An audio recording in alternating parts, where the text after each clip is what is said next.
பிரம்மாண்டமாக திருச்சி கிழக்கில் தேர்தல் பிரச்சாரத்தை நடத்திய விஜய். மனிதாபிமான அடிப்படையில் கீழே விழுந்த ஒரு நபரை காரிலிருந்து இறங்கி காப்பாற்றிய விஜய் ஒரே நேரத்தில் பெரம்பூர் மற்றும் திருச்சி கிழக்கில் வெற்றி பெற்றால் எந்த தொகுதியில் அவர் ஆட்சி செய்வார், எந்த தொகுதியை அவர் ராஜினாமா செய்வார், இதெல்லாம் பத்தி தான் ஃபுல் டீட்டெயில்டா நம்ம இந்த வீடியோல பார்க்க போறோம். நான் உங்க ஜெசோனா. இந்த வீடியோக்குள்ள போறதுக்கு முன்னாடி இந்த வீடியோ பத்தின கருத்து ஏதாவது உங்களுக்கு இருந்துச்சுன்னா தாராளமா கமெண்ட்ல சொல்லுங்க. ஏன்னா உங்களுடைய கமெண்ட்டை பார்த்துட்டு தான் நாங்க நெக்ஸ்ட் வீடியோ இன்னும் பெஸ்டா எடுக்கிறதுக்கு ரொம்பவே யூஸ்ஃபுல்லா இருக்கும். வாங்க வீடியோக்குள்ள போய் பார்த்து தெரிஞ்சுக்கலாம். ஃபர்ஸ்ட் இந்த திருச்சி கிழக்கு தொகுதி அப்படிங்கிற மாதிரி நம்ம சொல்றோம்ல, 2008க்கு முன்னாடி இது திருச்சி கிழக்கு தொகுதியே கிடையாது. அதாவது 2008க்கு முன்னாடி இந்த திருச்சி கிழக்கு தொகுதி எப்படி இருந்துச்சுன்னா திருச்சிராப்பள்ளி 1 அப்படிங்கிற மாதிரி தான் இருந்துச்சு. 2008க்கு அப்புறம் என்ன நடக்குது அப்படின்னு பாத்தீங்கன்னா, இந்திய தேர்தல் ஆணையம் இருக்கிறாங்களா, அவங்க என்ன பண்றாங்கன்னா மறுசீரமைப்பு பண்றாங்க. அதாவது தொகுதி வாரியா பிரிக்கிறதுக்காக மக்கள் தொகை கணக்கெடுக்கிறாங்க. அப்படி மக்கள் தொகை கணக்கெடுக்கும் போது இங்க அதிக மக்கள் இருக்கிறதுனால இந்த திருச்சிராப்பள்ளி 1 இருக்கிறத திருச்சி கிழக்கு தொகுதி அப்படிங்கிற மாதிரி நம்ம பிரிப்போம் அப்படிங்கிற மாதிரி பிரிச்சாங்க. பிரிச்சதுக்கு அப்புறம் தான் இந்த தொகுதிகள்ல தேர்தல் நடக்கிறதுக்கு வாய்ப்பு வந்துச்சு. சரி, எத்தனை முறை இந்த இடத்துல தேர்தல் நடந்துச்சு அப்படின்னு பாத்தீங்கன்னா, இது வரைக்குமே 3 வாட்டி தான் தேர்தல் நடந்திருக்குது. எப்ப தேர்தல் ஃபர்ஸ்ட் தொடங்கிச்சு அப்படின்னு பாத்தீங்கன்னா 2011. அதுல யார் ஜெயிக்கிறாங்க அப்படின்னு பாத்தீங்கன்னா அதிமுக ஜெயிக்கிறாங்க. 2016 2வது தேர்தல் நடக்குது. அதுல யார் ஜெயிக்கிறாங்கன்னா அதிமுக தான் ஜெயிக்கிறாங்க. 3வது தேர்தல் எப்ப நடக்குது? 2021ல நடக்குது. அதுல யார் ஜெயிக்கிறாங்கன்னா திமுக ஜெயிக்கிறாங்க. ஏன் அதிமுக 2 வாட்டி ஜெயிச்சுக்கிட்டு அதுக்கப்புறம் திமுக ஜெயிச்சாங்க அப்படிங்கிற மாதிரி நம்ம பார்த்தோம்னா, இது வரைக்குமே ஜெயலலிதா அம்மா உயிரோட இருந்தது வரைக்கும் தான் அதிமுக அந்த திருச்சி கிழக்குல ஜெயிச்சிருக்காங்க. ஜெயலலிதா அம்மா இறந்ததுக்கு அப்புறம் இடையில தான் என்ன பண்றாரு, எடப்பாடி பழனிசாமி அவர்கள் பதவி ஏற்கிறாரு. பதவியேற்றதுக்கு அப்புறம் என்ன நடக்குது அப்படின்னு பாத்தீங்கன்னா, அந்த கட்சியே 3 துண்டா உடைய ஆரம்பிக்குது. உடைய ஆரம்பிச்சது மட்டும் இல்லாம அந்த கட்சி முக்கியமா மக்களை கண்டுக்கவே இல்லை. அதனால மக்கள் என்ன பண்ணிட்டாங்கன்னா, அதிமுக மொத்தமா உடைஞ்சு போச்சு, ஜெயலலிதா அம்மா இருக்கிறது வரைக்கும் நல்லா பண்ணுனாங்க, எடப்பாடி பழனிசாமி அவர்கள் மக்களை கண்டுக்கல, அதனால என்ன பண்றாங்க அப்படின்னு பாத்தீங்கன்னா திமுகவை தேர்ந்தெடுக்கிறாங்க. ஏன் திமுகவை தேர்ந்தெடுக்கிறாங்க பாத்தீங்கன்னா, திமுக அந்த டைம்ல நிறைய வாக்குறுதிகள் கொடுத்தாங்க. அதுவும் பொய்யான வாக்குறுதிகள் கொடுத்தாங்க அப்படிங்கிற மாதிரி தான் சொல்லி ஆகணும். நிறைய மானியங்கள் தருவேன், அது தருவேன், இது தருவேன் அப்படிங்கிற மாதிரி வாக்குறுதிகள் கொடுத்தாங்க. அப்ப மக்கள் என்ன பண்றாங்க அப்படின்னு பாத்தீங்கன்னா, சரி திமுகவுக்கு நம்ம வாய்ப்பு ஒருக்கா கொடுத்து பார்ப்போம், மக்களுக்கு எந்த அளவுக்கு அவங்க செய்வாங்க அப்படிங்கிற மாதிரி பார்ப்போம் அப்படிங்கிறதுக்காக என்ன பண்ணாங்கன்னா திருச்சி கிழக்கு தொகுதிகள்ல முக்கியமா திமுகவுக்கு வாய்ப்பு கொடுத்தாங்க. சரியா? அதுக்கப்புறம் இப்ப வரைக்கும் நம்ம பார்த்தோம் அப்படின்னு பாத்தீங்கன்னா, அங்குள்ள மக்கள் மைண்ட் ஃபுல்லா எப்படி இருக்கு அப்படின்னு பாத்தீங்கன்னா, திமுகவுக்கு வாய்ப்பு கொடுத்தாச்சு, ஆனா திமுக நம்ம எல்லாத்தையுமே பொய்யான வாக்குறுதி கொடுத்துக்கிட்டு ஒண்ணுமே செய்யல. அதாவது நிறைய விஷயங்கள் செய்யறேன்னு சொல்லிக்கிட்டு செய்யலையே, இனி ஒரு ஆட்சி மாற்றமாவது இருக்காதா, யாராவது புதுசா வரமாட்டாங்களா அப்படிங்கிற மாதிரி மக்கள் எதிர்பார்ப்பு எல்லாத்துக்குமே அப்படி இருக்குது. அப்பதான் யார் என்ட்ரி ஆகுறாங்க அப்படிங்கிற பாத்தீங்கன்னா, தமிழக வெற்றி கழக தலைவர் விஜய் அவர்கள் என்ட்ரி ஆகுறாரு. நான் இருக்கிறேன் மக்களுக்கு அப்படிங்கிற மாதிரி திருச்சி கிழக்கு தொகுதியை நான் போட்டியிட போறேன் அப்படிங்கிற மாதிரி மனு தாக்கல் பண்ணாரு. இப்ப திருச்சி கிழக்கு தொகுதியில அவர் வராரு. கண்டிப்பா திருச்சி கிழக்கு தொகுதியில விஜய் ஜெயிக்க வாய்ப்பு இருக்குதா அப்படிங்கிற மாதிரி என்கிட்ட கேட்டீங்கன்னா 100க்கு 100 ஜெயிக்க அதிக வாய்ப்பு இருக்குது அப்படிங்கிற மாதிரி தான் சொல்லியாவே. அடுத்ததாட்டு உங்களுக்கு ஒரு கேள்வி தோணலாம், விஜய் பெரம்பூர் மற்றும் திருச்சி கிழக்கு தொகுதிகளை நிக்கிறாருல, ஒருவேளை இந்த 2 தொகுதிகளையுமே அவர் வெற்றி பெற்றுட்டாருன்னா இந்த 2 தொகுதிகளுமே நின்னு பொறுப்பேற்க முடியுமா அப்படிங்கிற மாதிரி கேட்டீங்கன்னா கண்டிப்பா கிடையாது அப்படிங்கிற மாதிரி தான் சொல்லி ஆகணும். ஒரு தொகுதியில மட்டும்தான் அவரு நிக்கணும். ஒரு தொகுதியை கண்டிப்பா ராஜினாமா பண்ணி தான் தீரணும்.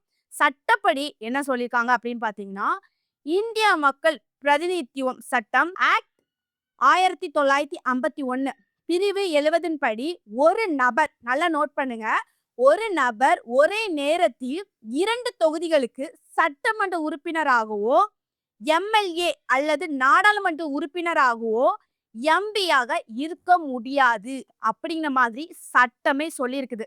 அதாவது உங்களுக்கு புரியும்படி சொல்லணும் அப்படின்னு பாத்தீங்கன்னா, விஜய் பெரம்பூர் திருச்சி கிழக்குல ஜெயிச்சிட்டாரு. 2 தொகுதியிலுமே ஜெயிச்சிட்டாரு. ஜெயிச்சதுக்கு அப்புறம் அவர் ஒரு தொகுதியை மட்டும்தான் சூஸ் பண்ண முடியும். அப்ப அவர் ஒரு தொகுதியை சூஸ் பண்றாரு.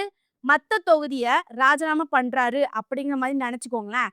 கிட்டத்தட்ட அவங்களுக்கு 14 நாள் தான் குடுக்கப்படும். அந்த 14 நாள்ல அவரு ஒரு தொகுதியில நான் நிக்கிறேன் அப்படிங்கிற மாதிரி கன்ஃபார்ம் பண்ணி சொல்லணும்.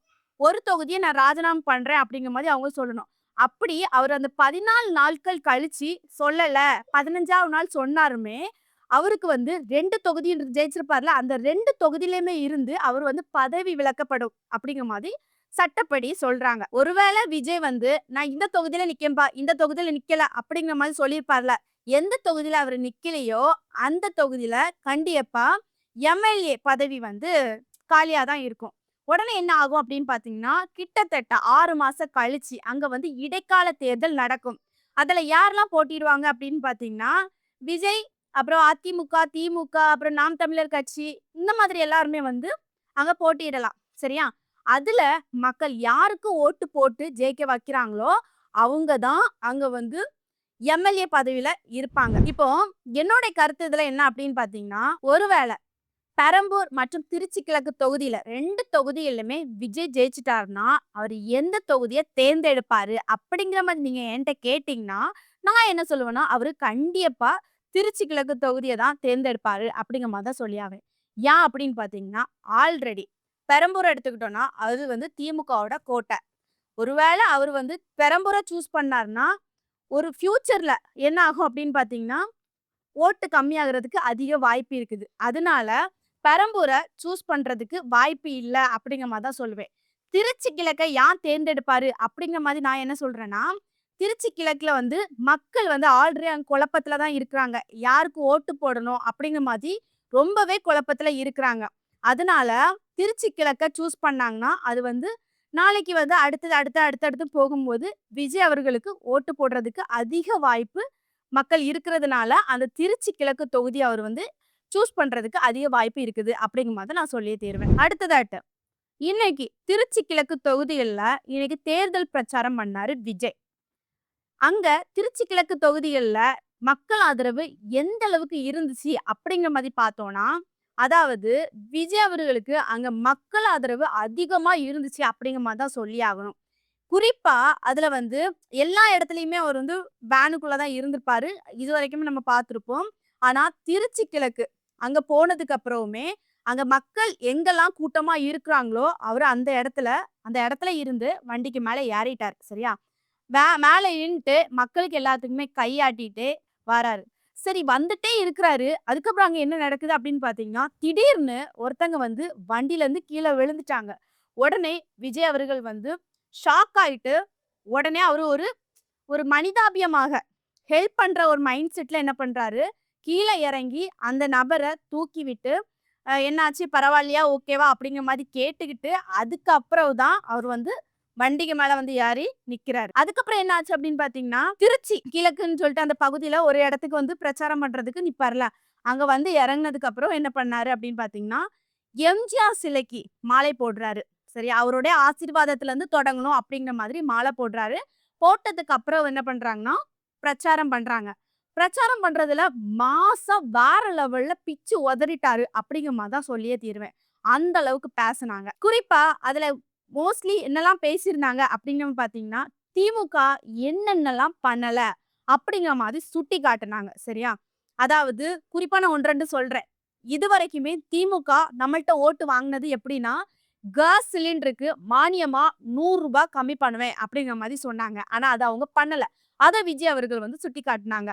அடுத்ததாட்டு ரேஷன் கடையில ஆல்ரெடி இருக்கிற சீனியோட 1 கிலோ எக்ஸ்ட்ராவா தருவேன் அப்படிங்கிற மாதிரி சொன்னாங்க. அதையும் அவங்க பண்ணல. அதையுமே சுட்டிக்காட்டாங்க. அடுத்ததாட்டு நீட் தேர்வை ரத்து பண்ணுவேன் அப்படிங்கிற மாதிரி திமுக மெயினா சொல்லி ஓட்டு வாங்குனாங்க. அத பண்ணல. அதையுமே விஜய் அவர்கள் சுட்டிக்காட்டுனாங்க.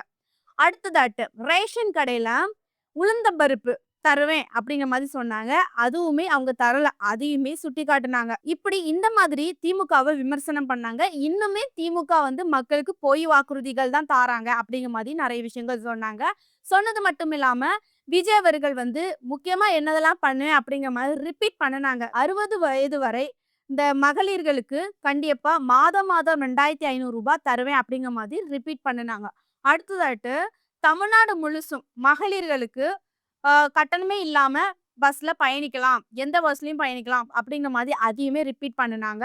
கண்டிப்பா இதெல்லாம் நடத்துவேன் அப்படிங்கிற மாதிரி சொல்லியிருந்தாங்க விஜய் அவர்கள். இது மட்டும் தான் சொன்னாங்க அப்படின்னு பார்த்தீங்கன்னா, இன்னும் நெறைய சொன்னாங்க. நம்ம அடுக்கடுக்கா சொல்லிட்டே போகலாம். அதுல மெயினா இன்னொன்னு என்ன சொன்னாங்க அப்படின்னு பார்த்தீங்கன்னா, திமுகவும், பாஜகவும் நம்பாதீங்க. அவங்க கூட்டணி தான் அப்படிங்கிற மாதிரி ஒரு விஷயத்த சொல்லியிருந்தாங்க. கண்டிப்பா டிவிகேக்கு ஓட்டு போடுங்க அப்படிங்கிற மாதிரி ஒரு கருத்தையும் விஜய் அவர்கள் சொல்லி மாஸா ஸ்பீச்ச வந்து முடிச்சாரு அப்படிங்கிற மாதிரி தான் சொல்லி ஆகணும். இந்த வீடியோ பார்க்குற நீங்க உங்களுக்கு ஒரு கேள்வி. என்ன அப்படின்னு பார்த்தீங்கன்னா, விஜய் பெரம்பூர் மற்றும் திருச்சி கிழக்கு தொகுதியில் 2 தொகுதியிலுமே வெற்றி பெற்றுட்டார்னா, எந்த தொகுதியில் அவர் ஆட்சி செய்வாரு? எந்த தொகுதியை அவர் ராஜினாமா செய்வாரு? இத பத்தி உங்களுடைய கருத்து என்னன்னு கமெண்ட்ல சொல்லுங்க. நெக்ஸ்ட் ஒரு வீடியோல சந்திக்கிறேன். பாய்.